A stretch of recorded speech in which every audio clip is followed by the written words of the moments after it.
Hello everyone, मैं गोविंद स्वागत करता हूं आप सभी को आपके अपने इस यूट्यूब चैनल पर। दोस्तों, आज का वीडियो ललित नारायण मिथिला यूनिवर्सिटी के उन स्टूडेंट के लिए है जो पार्ट 2 में है और जिसका सब्सिडरी पॉलिटिकल साइंस है।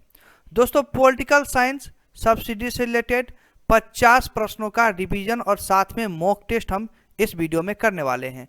तो अब वीडियो को कंप्लीटली देख के इन 50 प्रश्नों को आप जरूर ही कवर कीजिएगा। दोस्तों, अगर आप अपने एग्जाम में अच्छा मार्क लाना चाहते हैं तो रिवीजन काफ़ी ज़्यादा इंपॉर्टेंट होता है आपके एग्जाम के लिए। तो चलिए बिना देरी किए हुए वीडियो को स्टार्ट करते हैं आज के पहले प्रश्न से। पहला प्रश्न है कि पॉलिटिक्स पुस्तक किसने लिखी है। दोस्तों, आप एक एक प्रश्न को अच्छे से देखिएगा, ऑप्शन को आप अच्छे से पढ़िएगा और करेक्ट जवाब देने का पूरा कोशिश कीजिएगा। आपको आज के वीडियो में जो 50 प्रश्न है उसमें से कम 20 प्रश्नों का सही जवाब बताना ही बताना है। इसका जो सही जवाब हो जाएगा वो हो जाएगा ऑप्शन नंबर बी, अरस्तु। पॉलिटिक्स पुस्तक किसने लिखी है तो अरस्तु ने। अगला प्रश्न है कि संविधान के बिना राज्य अकल्पनीय है, यह कथन जो है वो किसका है। बताइए कि इसका सही जवाब क्या है, क्या होगा। इसका राइट आंसर हो जाएगा ऑप्शन नंबर बी, जेलीनेक। दोस्तों, अगर आपको प्रश्न और ऑप्शन पढ़ने के लिए समय नहीं बच पाता है तो आप वीडियो को स्टॉप कर लें और प्रश्न और ऑप्शन को अच्छे से पढ़ें और करेक्ट जवाब देने का पूरा कोशिश करें। अगला प्रश्न है कि रिपब्लिक ग्रंथ की रचना किसने की थी। इसका right answer option number A हो जाएगा, प्लेटो। अगला प्रश्न है उत्पत्ति के आधार पर संविधान के 2 प्रकार होते हैं। आइए ऑप्शन देखते हैं। ऑप्शन है पहला कि विकसित और निर्मित, लचीला और कठोर, लिखित और अलिखित, या इनमें से कोई नहीं। बताइए कि उत्पत्ति के आधार पर जो संविधान के 2 प्रकार होते हैं वो इन 3 ऑप्शन में से कौन से होते हैं। आइए राइट आंसर जानते हैं। ऑप्शन नंबर ए राइट होगा, विकसित और निर्मित।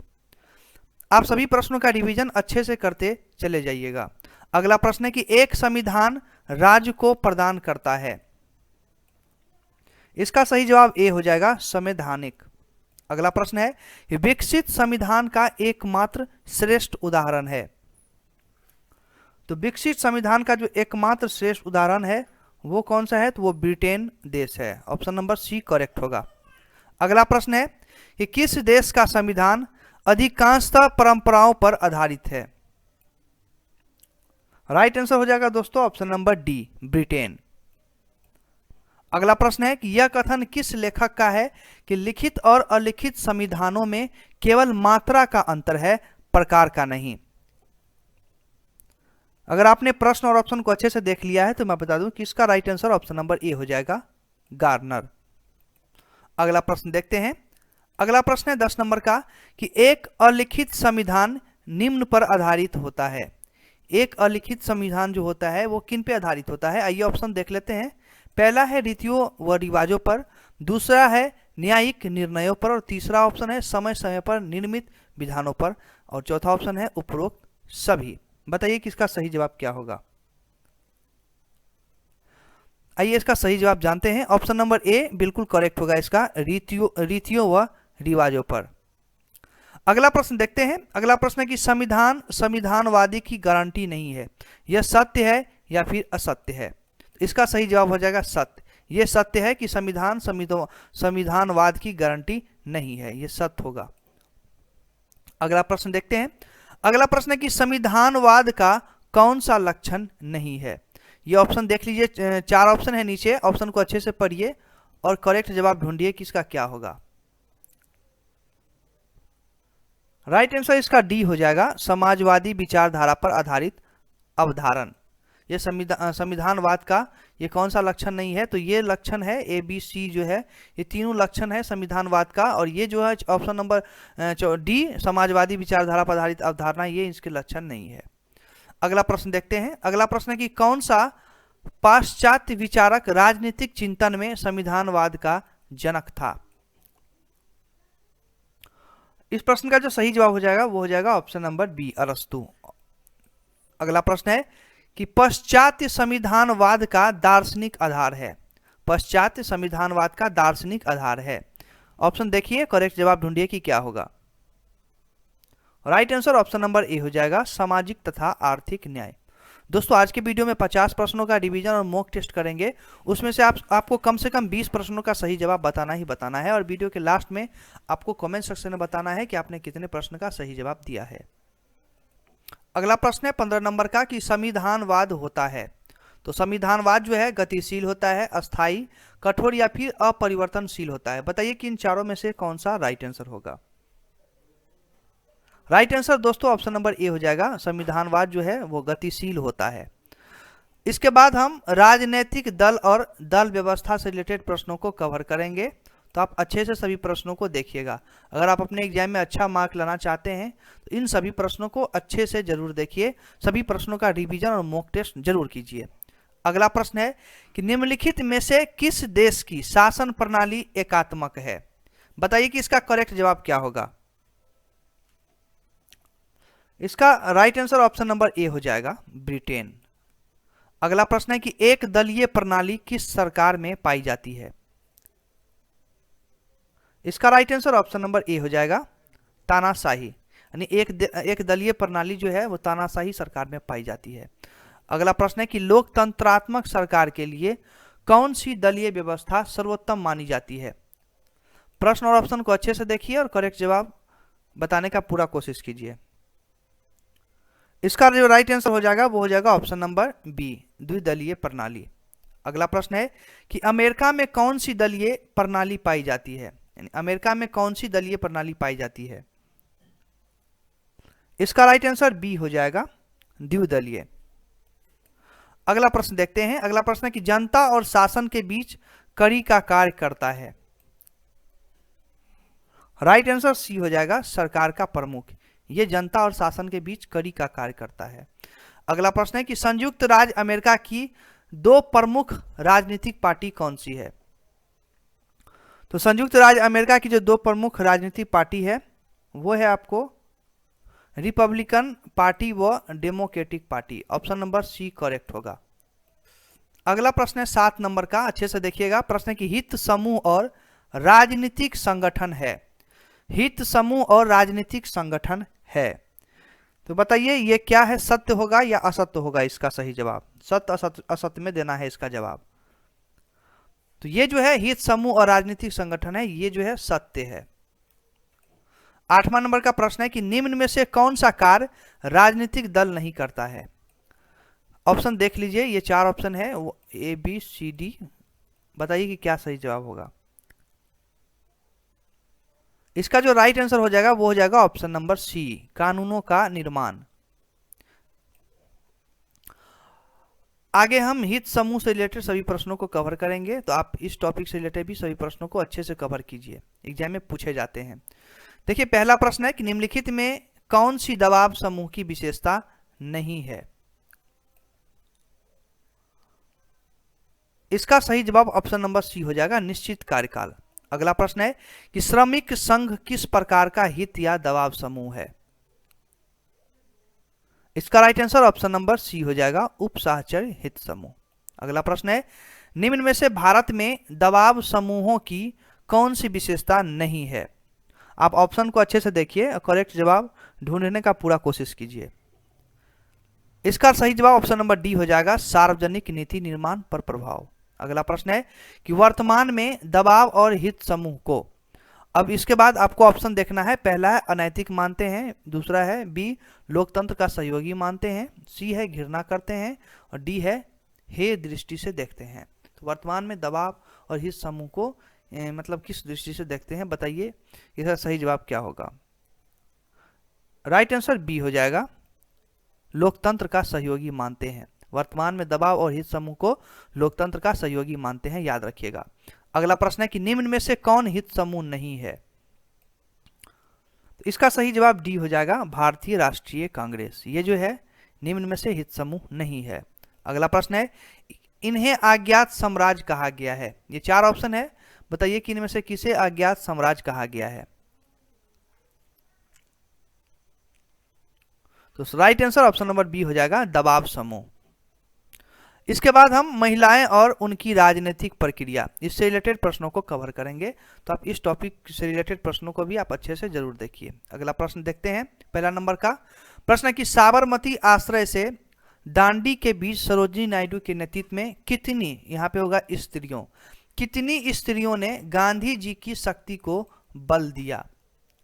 इसका करेक्ट जवाब आप जरूर बताइए कि क्या होगा। अगर आप पॉलिटिकल साइंस के बारे में थोड़ा भी नॉलेज रखते हैं, इसका सही जवाब आपको जरूर ही मालूम होना चाहिए। Right answer option number A हो जाएगा, 25,000 स्त्रियों ने। अगर आपने इस पे टिक लगाया होगा तो आपका करेक्ट जवाब हो जाएगा। चलिए अगला प्रश्न देखते हैं, दूसरे नंबर का प्रश्न है कि ग्रामीण क्षेत्र की महिलाओं को पंचायतों में कितने प्रतिशत आरक्षण दिया गया है? काफी ज्यादा इंपोर्टेंट प्रश्न है, कई बार एग्जाम में ये प्रश्न आ चुके हैं, तो इसको आप अच्छे से देखिएगा। इसका right answer option number A हो जाएगा, 33%।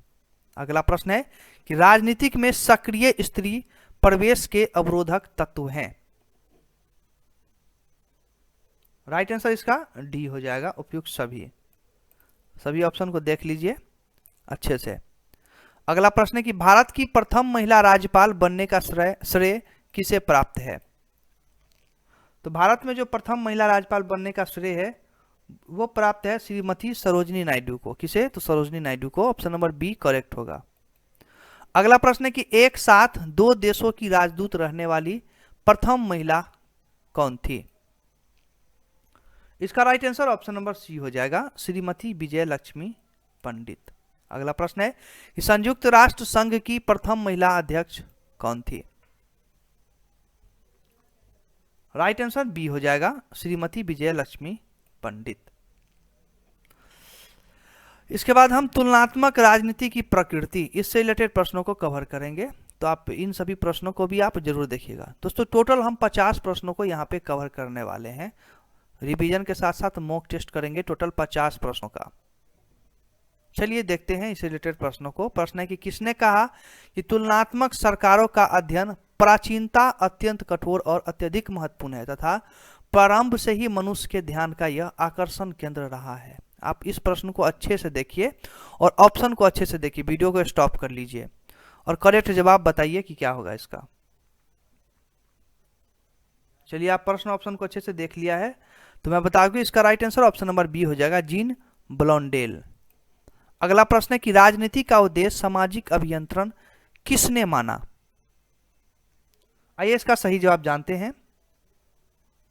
इसका राइट आंसर बी हो जाएगा, मैकियावेली।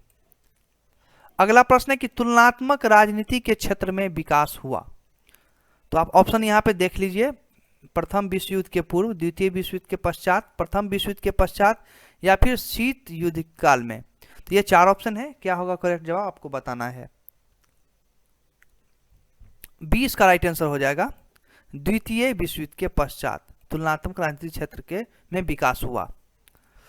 अगला प्रश्न है कि तुलनात्मक राजनीतिक सब कुछ है और वह कुछ भी नहीं, ये किसने कहा है?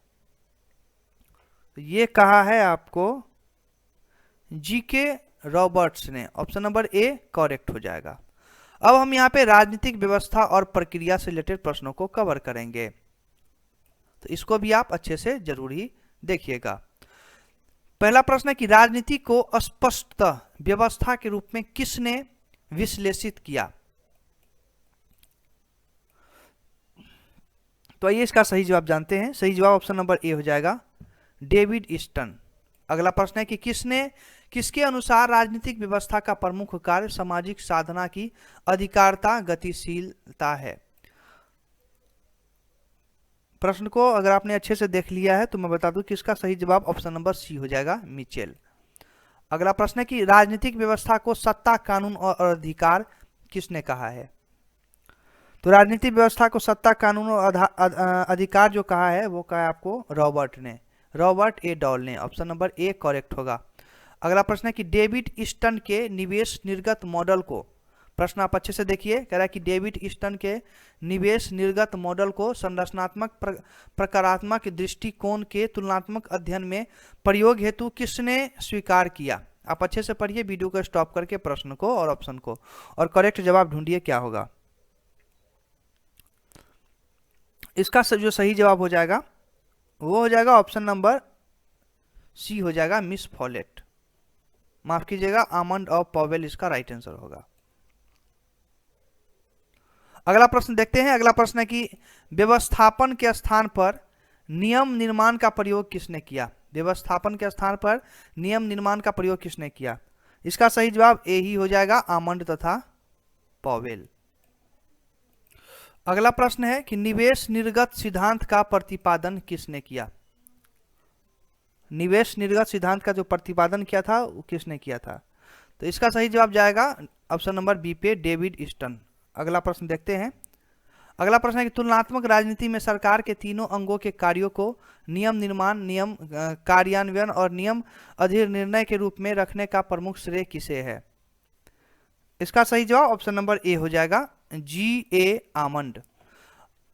दोस्तों इसके बाद कुछ 5 प्रश्न और 7 प्रश्न और देखेंगे संघीय और एकात्मक व्यवस्था से रिलेटेड। टोटल 50 प्रश्न हो जाएंगे। आइए देख लेते हैं इसको भी। पहला प्रश्न है इससे रिलेटेड कि एकात्मक सरकार में संविधान कैसा होता है। आप ऑप्शन को अच्छे से देख लीजिए वीडियो को स्टॉप करके। राइट आंसर इसका ए हो जाएगा, लचीला। अगला प्रश्न है कि इनमें से किस देश में संघात्मक सरकार नहीं है। इसका राइट आंसर सी हो जाएगा, चीन। अगला प्रश्न है कि किसने कहा कि संयुक्त राज्य अमेरिका का संविधान संसार में सर्वाधिक संघीय है। इसका राइट आंसर हो जाएगा बी, सी एफ स्ट्रॉन्ग। अगला प्रश्न है कि आज अमेरिकी संघीय व्यवस्था में सदस्य राज्यों की संख्या कितनी हो गई है। तो 5वां का राइट आंसर डी हो जाएगा, 51। अगला प्रश्न है कि एकात्मक राज्य का सर्वोत्तम उदाहरण निम्नांकित में से कौन है। इसका सही जवाब हो जाएगा ऑप्शन नंबर ए, ब्रिटेन। और आज के वीडियो का आखिरी प्रश्न देखेंगे, फ्रीडम टू स्ट्राइक की संविधान में शामिल है। इसका सही जवाब हो जाएगा ऑप्शन नंबर बी, ब्रिटेन के संविधान में फ्रीडम टू स्ट्राइक शामिल है। तो दोस्तों आज के वीडियो में हम सभी पॉलिटिकल साइंस सब्सिडी से रिलेटेड 50 प्रश्नों का रिवीजन किए हैं, साथ साथ मॉक टेस्ट भी किए हैं। तो अभी आप हमें कमेंट सेक्शन में बताइए कि आप इन 50 प्रश्नों में से कितने का सही जवाब दिया है। ईमानदारी से बताइएगा, आपके कमेंट का इंतजार रहेगा। और दोस्तों इसी तरह के वीडियो के लिए आप लक्ष्य पॉसिबल चैनल को सब्सक्राइब करके नोटिफिकेशन बिल्कुल जरूर प्रेस कर लीजिएगा। फिर मिलेंगे नेक्स्ट वीडियो में, तब तक के लिए मैं गोविंद आप सभी से इजाजत चाहता हूँ। वीडियो को देखने के लिए धन्यवाद।